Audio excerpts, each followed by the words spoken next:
물론입니다.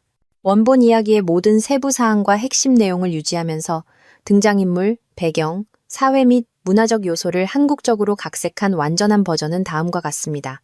회의실은 사람들의 웅성거림으로 소란스러웠다. 나는 휴대폰을 흘기 쳐다보았다. 화면에 박민준으로부터 걸려온 전화가 환하게 빛나고 있었다. 나는 복도로 나가 전화를 받았다. 출장은 어때? 언제 집에 와? 와 같은 평소의 시시콜콜한 대화를 예상했다. 하지만 대신 민준의 목소리는 차갑고 거만하게 들려왔다. 나 당신이랑 이혼할 거야. 그의 목소리는 거의 승리감에 찬 듯했다. 아파트는 이미 팔았으니까 어디서 살지는 알아서 찾아봐. 즐기라고. 순간 나는 숨을 쉴 수 없었다. 그 대담함이라니. 죄책감이라고는 전혀 찾아볼 수 없는 태도는 거의 헛웃음이 나올 지경이었다. 그의 말이 머릿속에 밝히자 나는 휴대폰을 쥔 손에 힘을 주었다. 아파트를 팔았다고? 나는 목소리를 애써 침착하게 유지하며 물었다. 그가 마른 웃음소리와 함께 말했다. 소희랑 나랑 새로운 삶을 시작하려면 돈이 필요하거든. 어차피 소희는 그런 작은 집보다 더 좋은 곳에서 살 자격이 있고. 소희, 그 이름이 가슴을 찔렀다. 몇 달 전부터 다른 여자가 있다는 의심은 했었다. 민준의 잦은 야근, 갑작스러운 출장, 그리고 우리 사이에 쌓여가던 거리감. 모든 것이 제3자를 가리키고 있었다. 하지만 그가 그녀의 이름을 마치 내가 그들의 삶에 끼어든 불청객이라도 되는 양 아무렇지 않게 말하는 것을 들으니 가슴 속에서 불길이 치솟았다. 잘 됐네. 나는 평정을 유지하며 대답했다. 내 목소리가 흔들리는 것을 듣게 하여 그에게 만족감을 줄 생각은 추호도 없었다. 내 이름은 강하윤. 그 전화 한 통을 받기 전까지 나는 내가 믿을 수 있는 남자와 결혼했다고 생각했다. 민준과 나는 6년을 함께했다. 항상 완벽했던 것은 아니지만 나는 우리의 관계를 믿었다. 우리는 함께 열심히 일해서 서울에 있는 아늑한 방 2개짜리 아파트를 샀다. 처음 보자마자 사랑에 빠졌던 곳이었다. 그곳은 단순한 집이 아니었다. 우리가 함께 이룬 모든 것의 상징이었다. 적어도 나는 그렇게 생각했다. 돌이켜보면 징후는 있었다. 내가 무시했던 관계의 작은 균열들. 내가 재정 문제에 대해 물을 때마다 무시하는 민준의 태도. 나의 걱정을 매력적인 미소와 가벼운 입맞춤으로 얼버무리던 그의 버릇.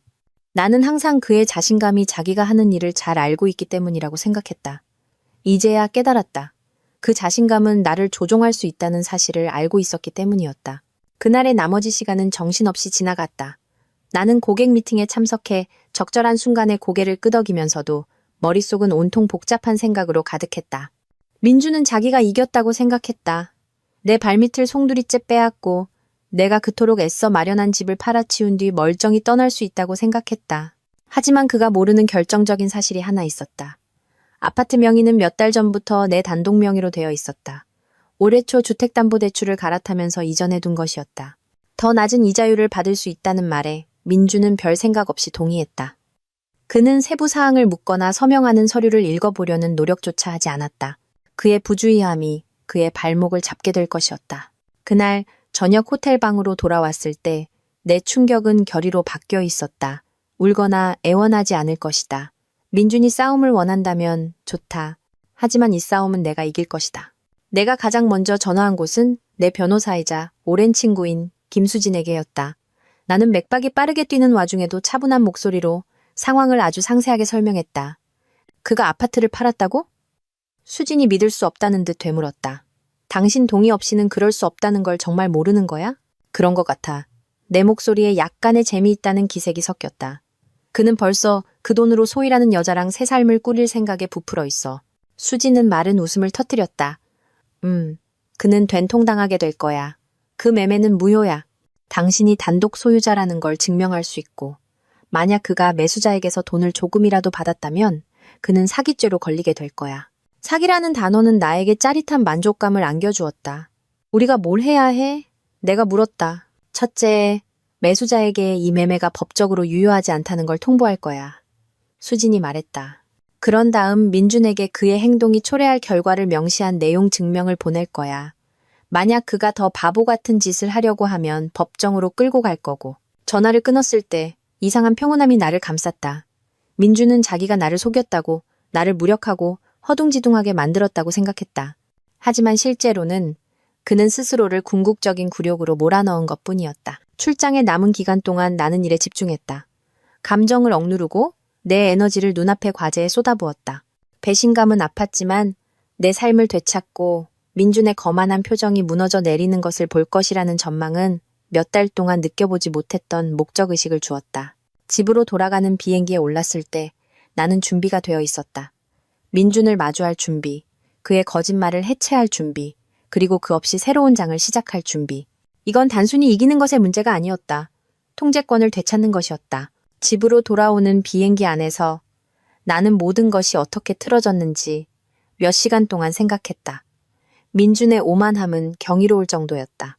그는 마치 내가 자유로 가는 길에 있는 또 다른 장애물이라도 되는 양, 자신의 배신을 숨기려 하지도 않았다. 하지만 나는 분노에 휩싸이는 대신 돌아가서 무엇을 할지에 집중했다. 민준은 내가 무력하다고 생각했지만 그는 내가 자신도 모르는 사이에 장기전을 하고 있었다는 것을 깨닫지 못했다. 비행기가 착륙하자마자 나는 수진에게 전화했다. 수화물 컨베이어 벨트에서 캐리어를 끌어내리며 나 도착했어 라고 말했다. 다음 단계는 뭐야? 이미 매수자에게 통보했어. 그녀의 목소리는 빠르고 효율적이었다. 그들은 말할 것도 없이 충격받았고 민준에게 그다지 기분이 좋지 않아 협조하겠다고 해서 우리 사건에 도움이 될 거야. 민준은? 내가 물었다. 오늘 아침 그의 이메일로 내용 증명을 보냈어. 그녀가 말했다. 거기에는 매매의 불법성, 당신의 아파트, 단독 소유권, 그리고 사기죄의 잠재적 결과가 명시되어 있어. 아직 답장은 없지만 내 생각에 그는 엄청나게 화가 나 있을 거야. 좋아. 나는 생각했다. 속 좀 끓여보라지. 집에 도착했을 때 아파트는 섬뜩할 정도로 조용했다. 민준의 물건들은 여전히 그 자리에 있었다. 의자에 걸쳐진 그의 재킷, 문 옆에 아무렇게나 던져진 그의 신발. 하지만 공간은 다른 느낌이었다. 마치 기운이 바뀐 것 같았다. 나는 깊은 숨을 들이쉬고 캐리어를 내려놓았다. 곧 대결이 시작될 것을 알고 있었다. 아니나 다를까. 그날 저녁 민준이 분노로 얼굴이 붉어진 채 손에 휴대폰을 꽉 쥐고 들이닥쳤다. 이게 다 뭐야? 그가 수진이 보낸 내용 증명을 흔들며 소리쳤다. 내가 아파트를 팔 수 없다고? 이건 절반은 내 거라고. 아니, 민준 씨. 나는 팔짱을 끼고 차분하게 말했다. 아니야. 명의는 몇 달 전부터 내 이름으로 되어 있어. 당신은 당신이 소유하지 않은 것을 팔 수 없어. 그는 얼어붙었다. 그의 얼굴에는 혼란과 분노가 뒤섞여 있었다. 무슨 소리 하는 거야? 나는 아까 꺼내놓았던 등기부등본을 집어들어 그가 볼 수 있도록 들어올렸다. 우리가 대출 갈아탄 후에 내가 명의를 내 이름으로 이전했어. 당신도 동의했잖아. 기억나? 아니면 늘 그렇듯 서류를 대충 훑어보기만 했나? 잠시 동안 그는 아무 말도 하지 않았다. 그러다 그의 표정이 비웃음으로 일그러졌다. 네가 아주 똑똑한 줄 아나 보네. 이건 아무것도 바꾸지 못해. 난 이미 계약을 했고 모든 게 무산되면 넌 바보가 될 거야. 나는 눈도 깜빡이지 않고 그를 쳐다보았다. 그 매매는 이미 무효야. 민준 씨. 매수자도 알고 있고 당신이 돈을 돌려주지 않으면 법적 조치를 취할 준비가 되어 있어. 아, 그리고 돈 얘기가 나와서 말인데 나는 한 걸음 다가가 목소리를 낮췄다. 만약 당신이 그 계약금에서 단돈 1원이라도 썼다면 당신은 더 큰 공경에 처하게 될 거야. 민준의 자신감이 처음으로 흔들렸다. 너 지금 무슨 소리 하는지 모르지. 그가 내 시선을 피하며 중얼거렸다. 오, 난 내가 무슨 말을 하는지 정확히 알고 있어. 내 목소리는 확고했다. 당신은 몇 년 동안 내가 너무 순진해서 당신이 하는 짓을 눈치채지 못할 거라고 취급해왔지. 근데 그거 알아, 민준 씨? 난 계속 지켜보고 있었어. 그리고 이제 당신은 그 결과를 감당해야 할 거야. 그는 좌절감이 커지면서 서성거리기 시작했다. 말도 안 돼. 넌 모든 걸 과장하고 있어. 날 여기서 그냥 쫓아낼 수는 없어. 나는 한쪽 눈썹을 치켜 올렸다. 아니, 할 수 있어. 이 아파트는 법적으로 내 거야. 당신은 당분간 여기에 머물 수 있지만 그건 단지 내가 당신이 다음 거처를 알아볼 시간을 주는 예의를 베푸는 것뿐이야. 하지만 분명히 해둘게. 나는 어디에도 가지 않아. 그 후 며칠 동안 민준의 분노는 절박함으로 변했다. 그는 나에게 반복적으로 전화를 걸어 애원과 협박을 오가는 광적인 음성 메시지를 남겼다. 그동안 수지는 모든 문제가 깔끔하게 처리되도록 뒤에서 일했다. 매수자는 민준이 자신들의 시간과 돈을 낭비하게 한 것에 분노하며 계약을 철회했고 수지는 이혼 소송을 위한 예비 서류를 작성했다. 하윤 씨, 지금 아주 좋은 위치에 있어요. 수진이 우리의 미팅 중 하나에서 말했다. 민준 씨는 여기서 아무런 협상력도 없어요. 무효가 된 매매와 그에게 걸려있는 사기 혐의 사이에서 더 큰 문제를 피하고 싶다면 협조해야만 할 거예요. 그녀의 말은 안도감을 주었지만 동시에 내가 얼마나 오랫동안 민준에게 내 삶을 통제당하도록 내버려 두었는지를 상기시켜 주었다. 몇 년 동안 나는 그의 무시와 오만함을 외면하며 싸울 가치가 없다고 스스로에게 말했다. 하지만 이제 나는 내가 얼마나 많은 것을 포기하고 있었는지 알았다. 그리고 나는 그 모든 것을 되찾기로 결심했다. 어느 날 저녁, 내 가장 친한 친구인 은지가 아파트 정리를 돕기 위해 찾아왔다. 우리는 민준의 물건들을 조심스럽게 상자에 담아 거실 구석에 쌓았다. 그는 이 모든 걸 어떻게 받아들이고 있대. 그녀가 그의 화려한 넥타이 중 하나를 비웃으며 들어올리며 물었다. 안 좋지. 나는 나도 모르게 웃으며 말했다. 그는 여전히 말로 이 상황을 빠져나갈 수 있다고 확신하고 있어. 하지만 난 꼼짝도 안 할 거야. 잘했어. 그녀가 넥타이를 상자에 던져 넣으며 말했다. 그는 당신의 공간이나 시간, 단 1초도 받을 자격이 없어. 나는 고개를 끄덕이며 그녀의 지지에 대한 감사함을 느꼈다. 오랫동안 나는 결혼 생활에서 외로움을 느꼈다.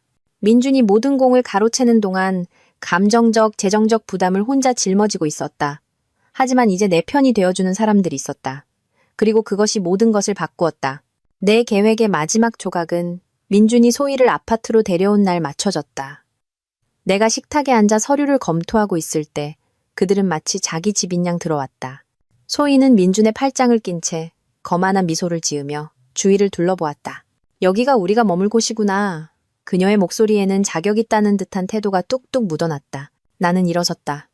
심장은 두근거렸지만 결심은 확고했다. 아니요. 나는 단호하게 말했다. 여기는 민준 씨가 머물던 곳이에요. 당신 소희 씨는 여기 절대 머물지 않을 거예요. 그녀의 미소가 흔들렸고 그녀는 똑같이 충격받은 표정의 민준을 쳐다보았다. 이게 무슨 짓이야? 그가 따졌다. 이거요? 나는 주위의 아파트를 가리키며 말했다. 여기는 내 집이에요. 당신 집도 저 여자 집도 그리고 확실히 당신이 내 등 뒤에 칼을 꽂은 후에 같이 뒹굴 호텔도 아니에요. 소희의 표정은 차갑게 변했지만 아무 말도 하지 않았다. 반면 민준은 폭발할 것 같았다. 너 이럴 순 없어. 그가 소리쳤다. 너 지금 비이성적으로 굴고 있어. 나는 그의 시선을 마주했다. 흔들리지 않았다. 아니요, 민준 씨. 비이성적인 건 당신이 내 집을 팔고 돈을 챙겨 떠나면서 내가 그냥 순순히 당해줄 거라고 생각한 거죠. 내가 아직 형사 고소를 하지 않은 것만으로도 운 좋은 줄 알아요. 민주는 문간에 서서 좌절감으로 얼굴이 붉어졌고 소희는 팔짱을 낀 채 점점 더 불편한 표정을 지었다. 너 지금 말도 안 되는 소리 하고 있어, 하윤아. 그의 목소리에는 절박함이 묻어났다. 넌 날 내 집에서 그냥 쫓아낼 수 없어. 나는 한 걸음 앞으로 나섰다. 내 목소리는 차분했지만 흔들림이 없었다. 여긴 내 집이야, 민준 씨. 명의는 몇 달 전부터 내 이름으로 되어 있었고 당신도 그걸 알잖아. 당신은 늘 그랬던 것처럼 읽어보지도 않고 서류에 서명했지. 그러니까 여긴 더 이상 당신 집이 아니야. 소희는 민준을 쳐다보았다. 완벽하게 관리된 그녀의 손이 지갑끈을 꽉 쥐었다. 잠깐만, 저 여자 무슨 소리 하는 거야? 그녀의 목소리는 날카로웠다. 당신은 이게 당신 아파트라고 팔았다고 했잖아. 그는 움찔하며 그녀를 달래려 손을 저었다. 복잡해. 내가 알아서 할게. 오, 복잡하지 않아요. 내가 더 가까이 다가가며 말했다. 당신은 당신에게 속하지 않은 아파트를 팔려고 했어요. 그 매매는 무효예요, 민준 씨. 그리고 지금 이 순간 당신은 기댈 곳이 하나도 없어요. 소희의 평정심이 깨졌다. 그럼 당신이 가졌다고 말했던 그 돈은 그녀는 문장 중간에 말을 멈췄다. 그녀의 목소리가 높아졌다. 세상에 그것도 거짓말이었어? 소희야, 내가 설명할게. 민준이 다급하게 손을 들며 말했다. 하지만 그녀는 듣지 않았다. 아니요, 제가 설명하죠. 내가 그의 말을 잘랐다. 민준 씨는 제 등 뒤에서 아파트를 팔려고 했어요. 돈을 챙기고 저를 아무것도 없이 내버려둘 생각이었죠. 그가 몰랐던 건 제가 몇 달 전에 명의를 제 이름으로 이전해뒀다는 거예요. 그래서 그는 아파트를 팔지 못했을 뿐만 아니라 팔 수 있는 척함으로써 사기를 저지른 거예요. 소희의 입이 물에 빠진 물고기처럼 벌어졌다. 다쳤다. 사기? 그녀가 속삭이며 그에게서 한 걸음 물러섰다. 진심이야. 네, 사기요. 나는 팔짱을 끼며 말했다. 그리고 그가 오늘 안으로 짐을 빼서 나가지 않으면 저는 기꺼이 고소할 준비가 되어 있어요. 민준의 가면이 마침내 깨졌다. 너 이럴 순 없어. 하윤아. 그의 목소리는 이제 애원조였다. 우리 6년이나 함께 했잖아. 날 그냥 이렇게 버릴 순 없어. 당신이 그 전화를 건 순간 나를 버린 거야. 내 목소리가 차가워졌다. 당신은 나한테 이혼한다고 말했고 내가 살 곳을 새로 구해야 한다며 비웃었어. 당신은 날 배신했을 뿐만 아니라 날 망치려고 했어. 그러니 거기 서서 당신이 피해자인 척하지 마. 소희는 한 걸음 더 뒤로 물러섰다. 그녀의 눈은 우리 사이를 오갔다. 이건 미친 짓이야. 그녀가 지갑을 꽉 쥐며 중얼거렸다. 당신은 나한테 이런 얘기 하나도 안 했잖아, 민준 씨. 당신이 모든 걸 처리했다고 했잖아. 그는 그녀를 향해 돌아섰다. 그의 얼굴에는 절박함이 가득했다. 소희야, 내가 해결할 수 있어. 난 그냥... 그녀는 손을 들어 그의 말을 막았다. 됐어. 그냥 됐어. 난 당신 문제에 엮이고 싶지 않아. 다른 말 없이 그녀는 뒤돌아서서 휙 나가버렸다. 그는 멍하니 서 있었다. 그녀 뒤로 문이 딸깍 닫히는 소리에 나는 미소를 감출 수 없었다. 혼자 남은 것 같네. 나는 다시 민준을 보며 말했다. 이제 앞으로 어떻게 할지 얘기해볼까. 그는 소파에 주저앉아 두 손에 얼굴을 묻었다. 하윤아, 제발. 내가 망쳤어. 나도 알아. 하지만 이럴 필요는 없잖아. 네, 말이 맞아. 나는 부엌 카운터에서 서류 봉투를 가져와 그의 앞 커피 테이블 위에 놓으며 말했다. 이럴 필요는 없지. 하지만 난 할 거야. 이건 이혼 서류야. 내 변호사가 이미 작성했고 빨리 서명하는 게 좋을 거야. 당신이 빨리 할수록 우리 둘 다 빨리 다음 단계로 나아갈 수 있으니까. 그는 창백한 얼굴로 서류 봉투를 쳐다보았다. 네가 날 그렇게 미워해? 미워한다고? 나는 씁쓸한 웃음을 터뜨렸다. 아니, 민준 씨. 난 당신을 미워하지 않아. 당신이 불쌍해. 당신은 모든 걸 가졌었어. 당신을 사랑하는 사람, 우리가 함께 만든 집. 그런데 당신은 자신의 자존심 외에는 아무것도 보지 못해서 그 모든 걸 내던졌지. 나는 일어섰다. 심장은 두근거렸지만 결심은 확고했다. 오늘 안으로 여기서 나가. 짐 챙겨서 어디서 머물지 알아서 해. 내가 당신에게 유해를 주는 건 이번이 마지막이야. 그는 반박하려 입을 열었지만 멈췄다. 그의 어깨가 패배감에 축 처졌다. 알았어. 그가 중얼거렸다. 갈게. 좋아. 나는 문 쪽으로 걸어가며 말했다. 그리고 다른 짓 할 생각은 꿈도 꾸지 마. 수진이가 이미 모든 걸 처리하고 있고 다음에 당신이 선을 넘으면 나는 주저없이 법원이 처리하게 할 거야. 내가 문을 열자 민주는 천천히 일어나 코트를 집어들었다. 그는 밖으로 나가면서 나를 쳐다보지 않았다. 그의 발걸음은 패배감으로 무거웠다. 잠시 동안 나는 슬픔의 아픔을 느꼈다. 그를 위해서가 아니라 만약 그가 내가 생각했던 그 남자였다면 우리가 가질 수 있었을 삶을 위해서. 하지만 그 순간은 빠르게 지나가고 안도감으로 대체되었다. 나는 그의 뒤로 문을 닫고 새로 만든 열쇠로 잠갔다. 이제 이곳은 내 집이었다. 그리고 아무도, 특히 민준은 다시는 그것을 빼앗아 갈 수 없을 것이다. 민준이 떠난 후 아파트의 정적은 귀가 먹먹할 정도였다. 몇 년 만에 처음으로 나는 마침내 숨을 쉴 수 있는 것 같았다. 공간은 더 이상 그의 존재, 그의 당연하다는 태도, 또는 그의 거짓말로 무겁지 않았다.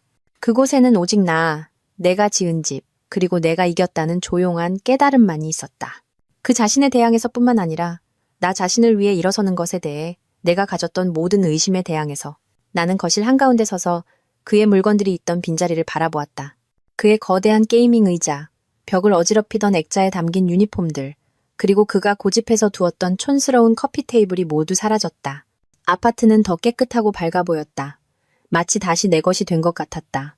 그날 저녁 은지가 배달 음식과 와인 한 병을 들고 찾아왔다. 그 사람 진짜 갔어? 그녀가 소파에 극적으로 털썩 앉으며 물었다. 갔고 다시는 안 올 거야. 나는 와인 두 잔을 따르며 말했다. 오늘 안으로 짐 싸서 나가라고 했어. 아무 말 안 하더라. 은지는 잔을 들었다. 새로운 시작과 당연한 승리를 위하여. 나는 그녀의 잔에 내 잔을 부딪혔다. 지난 한 주의 무게가 천천히 덜어지는 것을 느꼈다. 다시는 누군가에게 짓밟히지 않기를. 그 후 며칠 동안 나는 아파트를 조금씩 되찾기 시작했다. 가구를 재배치하고 내가 가장 좋아하는 예술 작품을 거실로 옮기고 나를 행복하게 만드는 것들로 공간을 채웠다. 이것은 단순히 재장식하는 것이 아니었다. 아파트를 민준이 나를 만들려고 했던 사람이 아닌 나 자신을 반영하는 공간으로 바꾸는 것이었다. 수지는 법적 절차에 대한 업데이트를 전화로 알려주었다. 그녀의 목소리에는 나를 천하무적으로 느끼게 하는 자신감이 가득했다. 매수자가 소송을 진행하지 않기로 해서 사기 혐의는 사라졌어요. 그녀가 설명했다. 하지만 이혼 서류는 순조롭게 진행되고 있어요. 민준 씨가 서명하면 당신은 공식적으로 자유로워지는 거예요. 자유라는 단어를 듣자 가슴이 벅차올랐다. 이것은 단지 이혼에 관한 것이 아니었다. 내가 몇 년 동안 짊어지고 있던 모든 것, 분노, 자기의심, 나를 가치 있게 여기지 않는 결혼 생활에 갇힌 느낌. 그 모든 것이 마침내 걷히고 있었다. 민주는 몇 번 연락을 시도했다. 그의 메시지는 성의 없는 사과에서부터 나를 죄책감에 빠뜨려 화해하려는 한심한 시도까지 다양했다. 내가 실수했어. 한 메시지는 그렇게 쓰여 있었다. 우리 최소한 얘기라도 해볼 수 없을까? 다른 메시지는 더 절박했다. 너 날 망하게 할 셈이야, 하윤아. 그게 네가 원하는 거야? 나는 답장하지 않았다. 한 번은 나는 이미 수리할 수 없을 정도로 부서진 것을 고치려고 내 에너지를 낭비하지 않을 것이다. 그는 자신의 선택을 했고 이제 그 결과에 직면하고 있었다. 주말이 되자 아파트는 완전히 새로운 공간처럼 느껴졌다. 따뜻하고 환영하며 전적으로 내 것이었다. 창밖으로 도시의 불빛이 반짝이는 것을 보며 소파에 앉아 차를 마시면서 나는 일어났던 모든 일에 대해 생각했다. 민준의 배신은 충격이었지만 그것은 또한 경종이었다. 너무 오랫동안 나는 내가 더 나은 대우를 받을 자격이 없다고 그가 던져주기로 결정한 존중과 사랑의 부스러기에 만족해야 한다고 믿게 내버려 두었다. 하지만 이제 나는 더 잘 알았다. 나는 단지 내 아파트를 되찾은 것이 아니었다. 나는 내 삶을 되찾고 있었다. 한 달 후 내 삶은 완전히 달라 보였다. 아파트는 알아볼 수 없을 정도였다. 극적인 리노베이션 때문이 아니라 그것이 주는 느낌 때문이었다. 그것은 나, 내 취향, 내 성격, 그리고 새로 찾은 독립성을 반영하는 공간이었다. 민준의 잡동사니와 그의 위압적인 존재의 부재는 집을 더 가볍고 더 자유롭게 느끼게 했다. 이혼은 순조롭게 진행되었다. 수지는 민준이 논쟁하거나 절차를 복잡하게 만들 여지가 없도록 모든 것을 정확하게 처리했다. 그는 별다른 소란 없이 서류에 서명했는데 아마도 자신에게 아무런 협상력이 없다는 것을 깨달았기 때문일 것이다. 대단한 대결도, 관계를 회복하자는 감정적인 호소도 없었다. 씁쓸하면서도 깊은 만족감을 주는 차갑고 깨끗한 단절이었다. 어느 날 낡은 서류들을 정리하다가 나는 민준과 나의 연애 초기에 찍은 사진을 발견했다. 우리는 희망과 약속에 가득 차서 서로 팔을 두르고 웃고 있었다.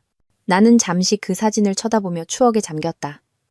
좋은 시간도 있었다. 우리가 함께 삶을 만들어가고 있다고 진심으로 믿었던 순간들. 하지만 그 순간들은 수년간의 방치, 조종, 그리고 배신에 의해 가려져 사라졌다. 나는 사진을 봉투에 넣어 서랍에 넣어두었다. 밖에 꺼내놓을 가치는 없었지만 버릴 준비도 되지 않았다. 그것은 내 과거의 일부였지만 더 이상 나를 정의하지 않았다. 은지와 나는 시내의 트렌디한 루프탑바에서 저녁 식사와 술로 이혼 확정을 축하했다. 너 완전 빛이 나네. 그녀가 칵테일을 들어 올리며 말했다. 싱글 라이프가 너한테 잘 어울려. 나는 웃었다. 몇 년 동안 느껴보지 못했던 따뜻함을 느꼈다. 싱글 라이프가 아니라 내가 말했다. 자유야. 처음으로 다른 사람의 규칙 아래에서 살고 있지 않다고 느껴. 우리는 그것을 위해 건배했다. 밤이 깊어갈수록 나는 나 자신에 대한 자부심이 커지는 것을 느꼈다. 나는 내 인생에서 가장 힘든 순간 중 하나를 마주했고 더 강해져서 나왔다. 나는 단지 살아남는 것이 아니었다. 나는 번창하고 있었다. 집에 돌아와 나는 미래를 위한 계획을 세우기 시작했다. 아파트는 피난처 이상이 되었다. 그것은 내가 되찾은 모든 것의 상징이었다. 하지만 나는 영원히 그곳에 머물지 않을 것을 알았다. 언젠가 나는 민준과의 삶의 그림자가 남아있지 않은 새로운 곳으로 이사할 것이다. 그때까지 나는 내가 그토록 힘들게 지켜낸 공간에서 매 순간을 최대한 활용하기로 결심했다. 그날 밤 소파에 몸을 웅크렸을 때 평화로운 감정이 나를 덮쳤다. 나는 민준이 그 전화 통화 중에 어떻게 웃었는지 자기가 이겼다고 확신했던 모습을 생각했다. 그리고 나는 미소를 감출 수 없었다. 그의 오만함이 그의 몰락이었고 나의 조용한 힘이 나의 구원이었다. 이것은 단지 결혼의 끝이 아니었다. 내가 결정권을 갖고 내 스스로의 조건으로 행복을 선택하는 새로운 장의 시작이었다. 그리고 오랜만에 나는 진정으로 자유로움을 느꼈다.